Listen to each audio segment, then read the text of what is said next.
Good morning. We called this press conference today to obviously talk about a significant event that recently occurred, but we have been receiving a lot of information regarding many significant events that have occurred since January. And significant, as I mean significant that we've never seen this cluster of these significant events, such as barricaded suspects, assault with deadly weapons, chasing known felons, shooting at us, more barricaded suspects, and of course, murders in such a short period of time. So I'd like for you to take away what happened just 2 nights ago, a brief overview of that, and also what's occurred in the last 2 months and where we are with handling these significant events here in Kootenai County. So I'd like to bring your attention to February the 28th at approximately 7:48. Joanne Rogers and her husband, Dennis, were cleaning up after a meal. And there was a detection of a fire, and there was a call made to our 911 center that there was a fire, and Mr. Rogers went out to investigate the fire, and Mr. Rogers was ultimately found murdered by people who came to their aid because they thought there was a fire on their property. At approximately 7:48 was the initial call. 7:56 is when Hauser Lake Fire Department arrived on scene. 7:58, deputies arrived on scene. And at approximately 8:37, there was a male that was detained who was and is a subject of interest, but has not been formally charged with any event from this date. What brings us to an additional conversation we need to have is that we put out, the Kootenai County Sheriff's Office put out additional pages for personnel because we had 2 crime scene locations that we needed to contain. And it was very difficult to find personnel to come to this scene because of the exhaustive vacancy shortages that we're experiencing on the Sheriff's Office. We put out 3 pages. We had 2 deputies respond, but I'd like for you to understand is that we have deputies assigned to the SWAT team. We have deputies assigned to the drone team. We have deputies assigned to crime scene investigation. So we have deputies that are working the jail because we have a 30% vacancy factor in the jail. We have deputies, patrol deputies working the dispatch center because we have a 30% vacancy in the dispatch center. I feel like we are on a ship and I'm plugging these holes, but we just keep sinking.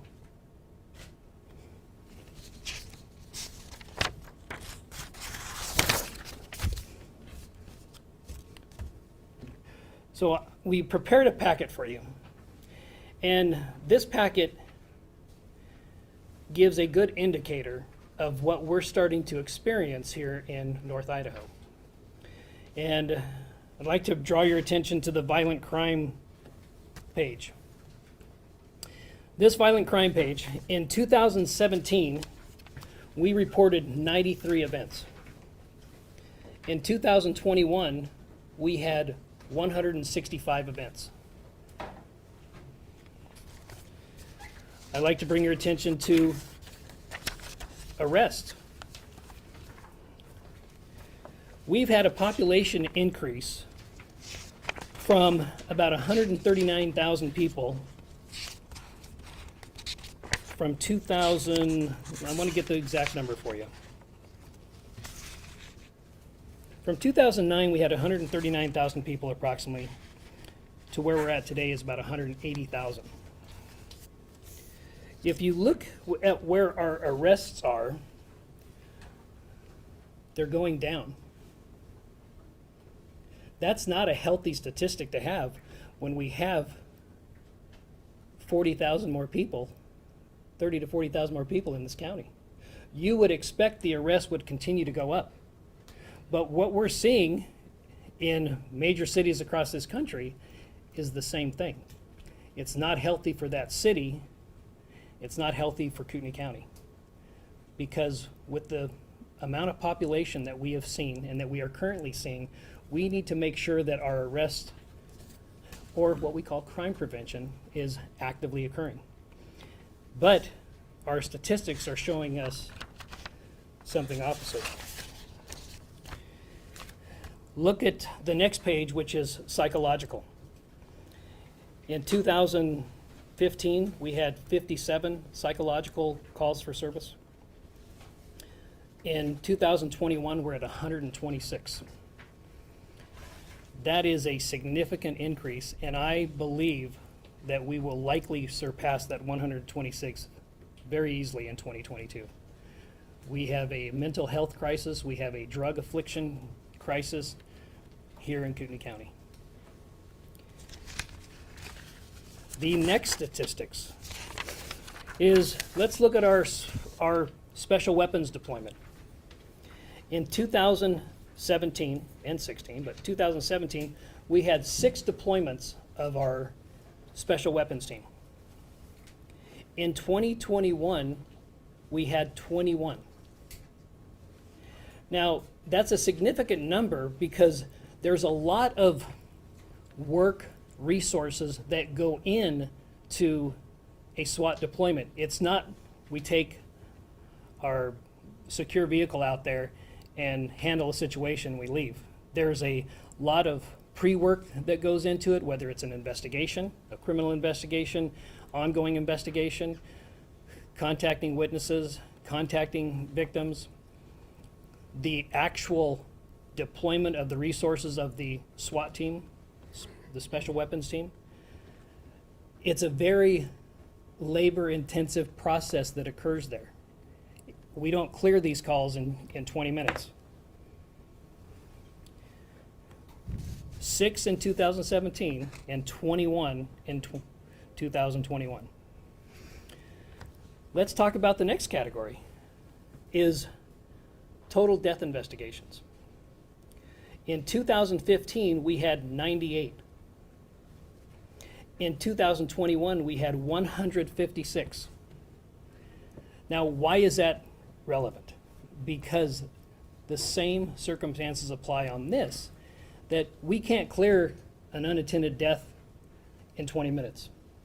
These scenes take a lot of resources at the scene, and then afterwards, there's an investigation on scene, there's an investigation afterwards that consumes a lot of our investigative resources.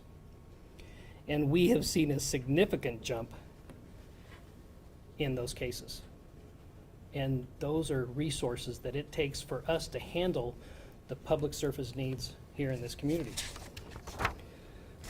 Let's look at the next slide. And the next slide is some of our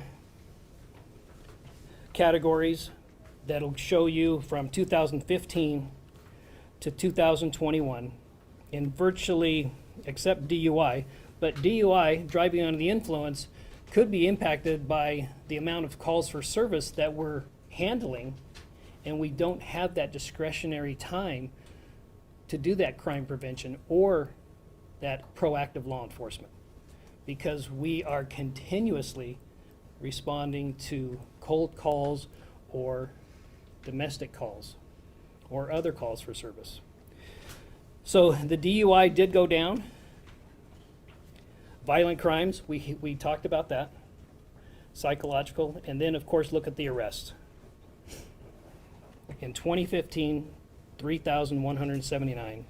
In 2021, 2,295. And we've had a significant population increase since then. And that's not a healthy sign. Misdemeanor citations, that is the last column there. And from 2015, we had 346 to almost 600 in 2021.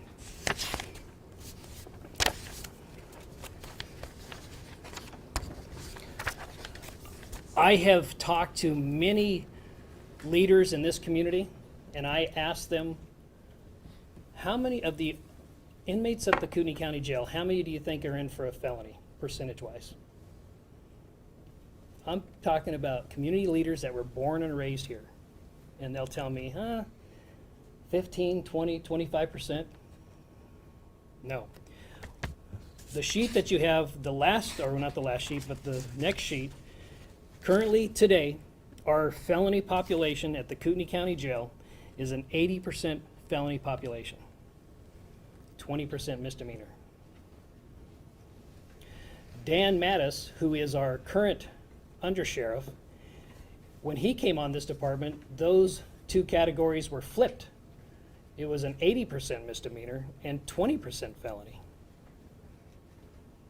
And Dan Mattis is here today, and Dan Mattis concludes, much like a local reporter concluded, that he has never seen the level of violence and the type of activity that we've had in the last 2 months, not even in the summer months of Kootenai County.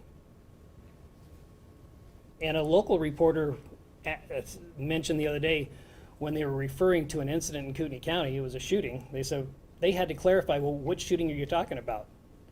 Which was a data point for her, because she said, well, we've never had to clarify what shooting in Kootenai County we're talking about.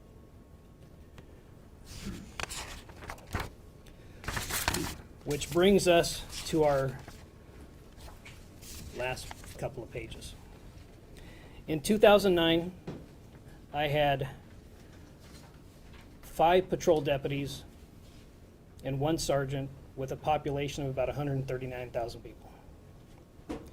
2022, I have 6 patrol deputies and 1 sergeant on that particular same shift.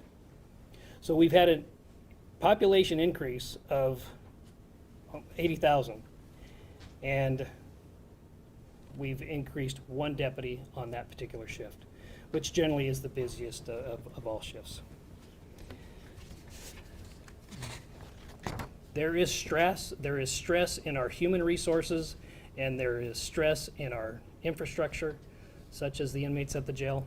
We are at functional capacity every day, and this is a winter month. We generally don't reach anything close to maximum capacity until the summer months. But we're seeing that right now here in January and February, where we are at functional capacity.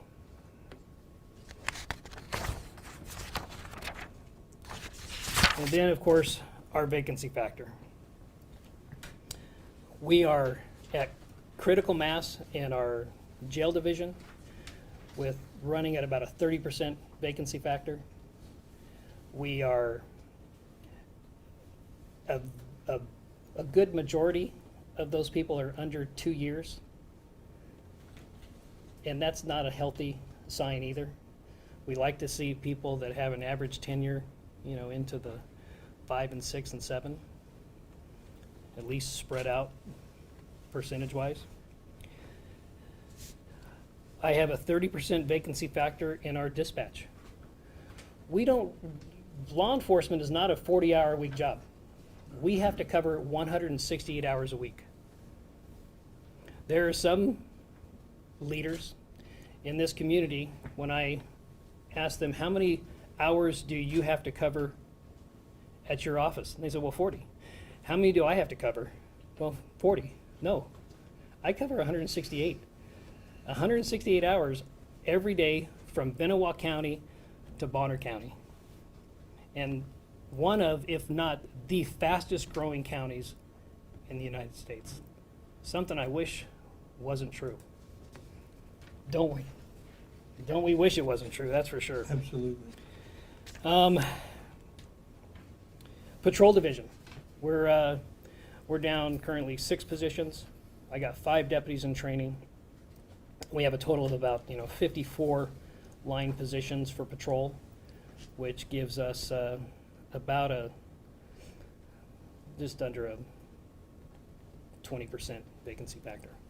But the problem is I'm using all these patrol deputies in the jail. I'm using patrol deputies to plug these holes in dispatch in 2 areas that were hemorrhaging. So with that, I'll entertain any questions that you have on any of the information that I have distributed. Yes, sir. When talking about trying to plug the holes, understaffed, having to use deputies in places that you'd rather them not be, you want them on the streets patrolling, what do you need? What are we asking for then? What's the fix? We believe that because of the housing market here in Kootenai County, that we have to raise the salary. Some of our jail positions, you can go down to Panda Express, you can go down to any restaurant or any box store and make more. And than start. That's, And you don't have to have a background. you don't have to do a background investigation, that's true. So we need to improve the wages here in Kootenai County. We need to improve them to a point where I can attract talent from other industries that already have housing and live here in Kootenai County to the Kootenai County Sheriff's Office. And retain the people that we have. Very true. Commissioner Brooks makes a great point. Well, Bob and I have worked on this together, and it's not an easy one facet problem. It's a multifaceted problem. When you say 30%, vacancy, I mean, it's not a vacancy. We have a full house in the jail. That's right. Close to it. That's for sure. It's in the people who have to help keep everybody safe, and that is, they keep themselves safe, they keep the prisoners safe. They have a lot of work to do all day long. But right now, like you say, you can go get a pretty good job at McDonald's or one of the big box stores and be paid more money. So we're in a different employment atmosphere than we were years ago. I'm very proud that we have not lost one department member to go to another law enforcement agency at the same equivalent position. We've not lost one. We're losing them to other industries. We're losing them to be a lineman at some of our electrical companies. We've lost them to the medical field. We are losing them to construction. And some people who transfer, say, to Spokane, what is their sign-on bonus now for a lateral transfer? In the jail, I believe it's $10,000. In patrol, it's $15,000. And our hiring market is the same market as Spokane. So we may not be losing law enforcement officers to Spokane or professional staff, but we're hiring from the same market, and that's where we need to. Same pool. Same pool. Yes. When it comes to the psychological calls we're seeing, obviously an increase since 2015. What resources could Kootenai County Sheriff's Office use to help deputies respond to those calls? I would like to see a medical psychological evaluation team that's comprised of a mental health professional, maybe somebody from the Veterans Administration, because many of our calls are veterans. And then once the scene is stabilized, this team comes in and then deals with that individual. So And some additional training, if I may, Sure. for the deputies who encounter these things.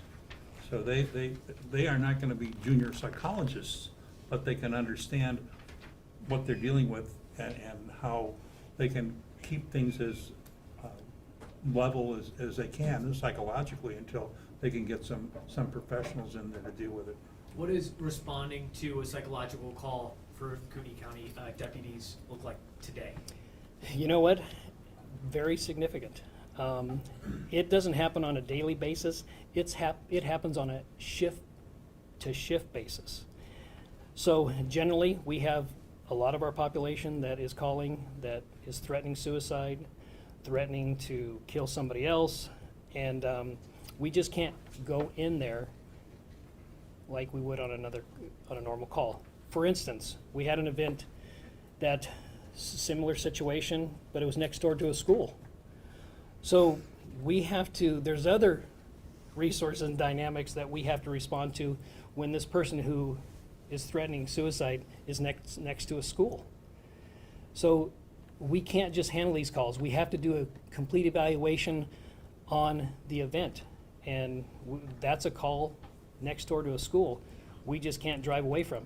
Now, if this gentleman is out in the rural area and he doesn't have any neighbors next to him and he says, hey, I want to kill myself, I'm not going to jeopardize any member of this organization or on our SWAT team to go in there and get him. That's not going to happen. But this example next to a school is different. So each situation is evaluated on its own. And the pandemic has vastly increased these kinds of calls and these problems in our community. And just the time. When I got here 20 years ago, over 20 years ago, there was an article in the paper, and it said there was a kidnapping in Kootenai County. And I went, oh, I'm gonna read that. It turns out somebody had kidnapped somebody's parrot. And that was Big news. That was big news back then, yeah. Yes, it was, and it's changed. Now it's a serious, big city type problems that we have that are heartbreaking and tragic. Specific to the resources that deputies have when going into the psychological calls right now, are there any that they have, or is it a smaller group that you're asking for a bigger group, or is it just we just need them? Well, all of the above. We need, obviously, we believe that we have the best trained personnel in the region. And when it comes to mental health or any other subject, we just need more resources to deal with this massive explosion of people that we're currently having, and the stress is showing it at the jail. Do you guys Yes, have any plans to do a levy? Well, I have no control over salary and benefits. That would be a question for Mr. Brooks. But I will say this, that there is a building that is being proposed to the tune of $25 million. And I'm not so sure that that's in our best interest right here in Kootenai County at this time. But I will defer that question to Commissioner Brooks. I think there's a lot better ways to spend that kind of money. We have the ARPA funds that have been earmarked for Kootenai County, and there's a lot better ways to spend that than on a building, in my opinion. And I know the other commissioners differ with me on that. But I started 3 years ago trying to get wages up, get a matrix instituted that is a grid for the law enforcement here. People said, you'll never get that done. Well, I did get it done, but it wasn't perfect. And I said at that time, you get it done and then you make adjustments, okay? And what's happened is COVID, this pandemic has just totally gutted our community. And we have a new reality on the ground that we have to deal with. And we just can't say, oh, well, it'll be okay. We'll give them a little cost of living allowance. We'll pay them decent. We can't pay at the top of the range probably, but boy, we can get up there. We need to for our own survival. This is not something, more people will be harmed. Public safety is not the only issue in this county. So I believe, but I'm not the keeper of the purses, that is a levy necessary? No. Is a redistribution of funds applicable? I believe so, yes. And that makes sense to me too. Are you hearing anything from Boise? Can you get help from state lawmakers and that sort of thing? Go ahead. My answer is no. Yeah. I have reached out to the representatives and state senators, and I have told them that the problems that are occurring in Kootenai County are different than the problems that are occurring in Elmore County. So the same real estate, same property tax structure for all counties in Idaho isn't an effective strategy to keep up with our infrastructure stress that we're currently seeing. And that I believe that the commissioners should be given more tools in their toolbox to be able to make that infrastructure happen. So I'm having those conversations. Sometimes I feel like it's more progress if I hit my head on this block wall, but we won't give up. And money is not the only answer to this problem. Just like everyone knows, money is not the prime reason people come or stay at a job, but it's in the top three. Working conditions are very important, and I believe in Kootenai County Sheriff's Office, we have some of the best working conditions in the industry, if you will, in the country. And with so many places defunding the police, come on over here. We have a good sheriff's office. When Yes, would you sir. say the staffing issue started really in earnest? Was it a few years ago? Is it just really recent? You know, I believe there's a culture within this government that for whatever reason, there's a reluctancy to want to pay employees a reasonable living wage. You mean in Kootenai County? In Kootenai County. I had to fight like the Dickens last time we did a budget to get a COLA in place. And a COLA, my goodness, this is to keep people even. This is not a pay increase, but some commissioners were talking about this as if it was a pay increase. It just kept them from sinking further down. And I agree with you, there's a A great culture in example of Kootenai that County. is in 2021, the COLA, cost of living average was 6.2, and we got a 2.1% cost of living raise. In 2020, it was about 6, and we got a 2. So we're significantly behind many of the other law enforcement agencies as we speak. But to the question, I think it's more of a culture, of a reluctancy that, hey, I don't expect us to be the highest paid, but I expect us to be right there. Some clarification on the incident that happened Monday night Yes. on Hauser Lake Road. You said the Rogers were having dinner. They Had noticed- completed it, yep. They noticed a fire. He went out to investigate, and then neighbors came to help. Now, could you we don't know who pulled the trigger. The person that was arrested is a person of interest in the death of Mr. Rogers? He's been arrested as a person of interest in the death, but this was a very, very multi-dynamic with two different crime scenes. So we are literally still interviewing witnesses and trying to decipher everything that happened. Because when you're in a moment like that, sometimes witnesses will see things that weren't possibly even true. But that's okay because we expect those. So it's a very, very dynamic event, and we're still trying to figure out some of that. Because we were on scene up until noon yesterday, or even longer, so it's still very fresh.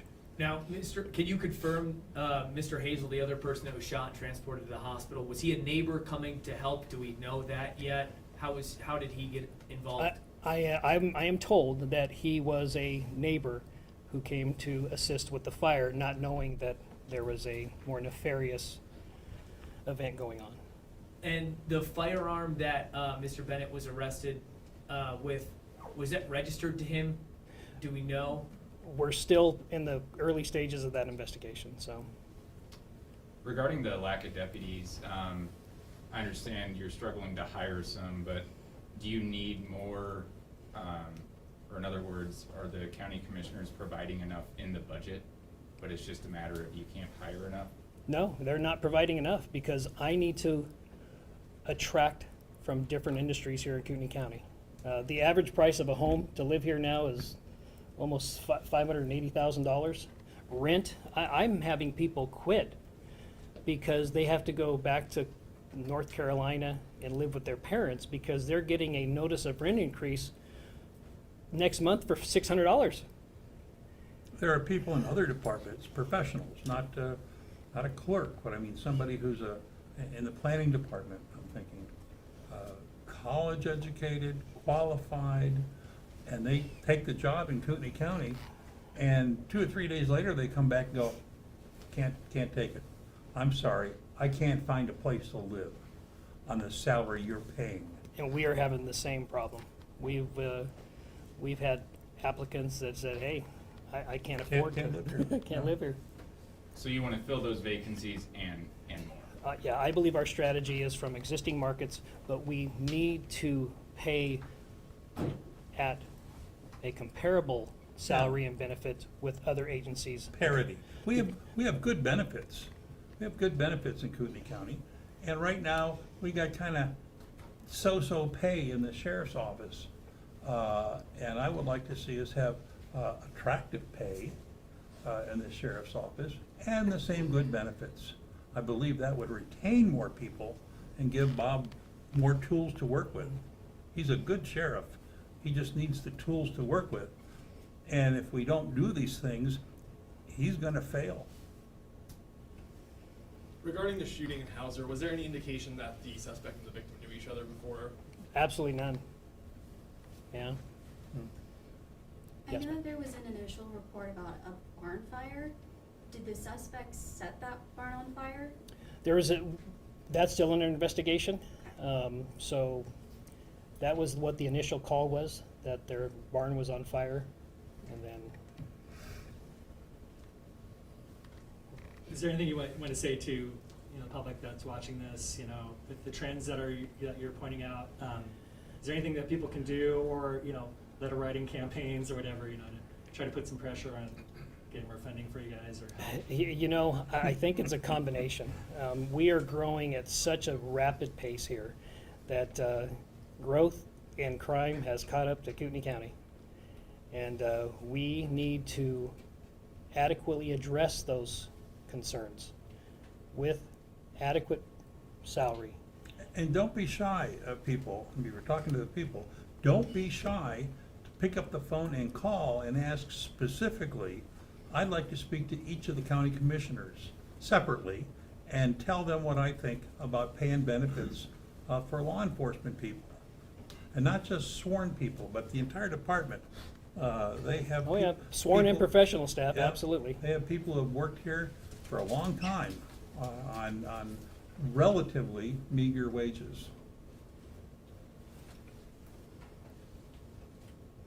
All right?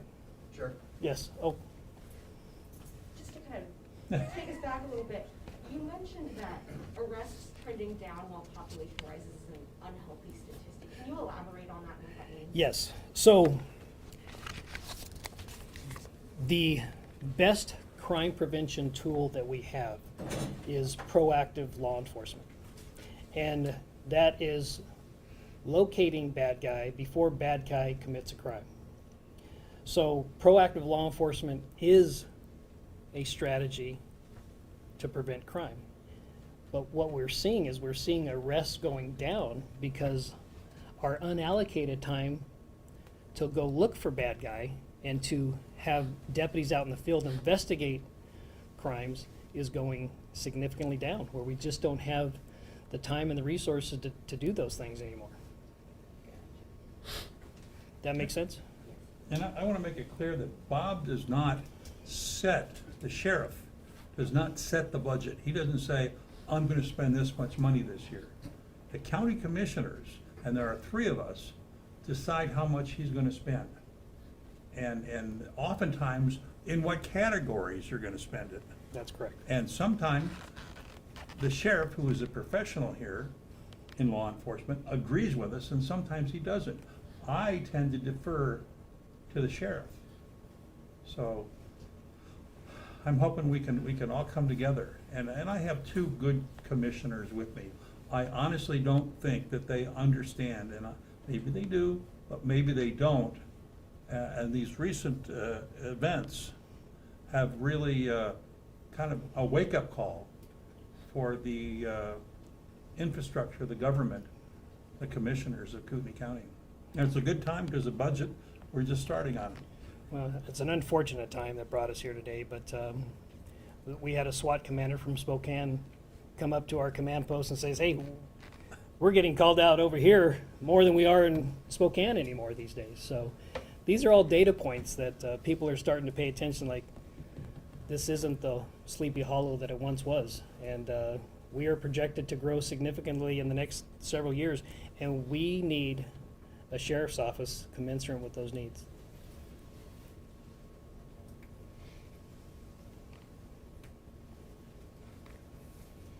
Thank you guys very much for coming. Appreciate All it. right. And we'll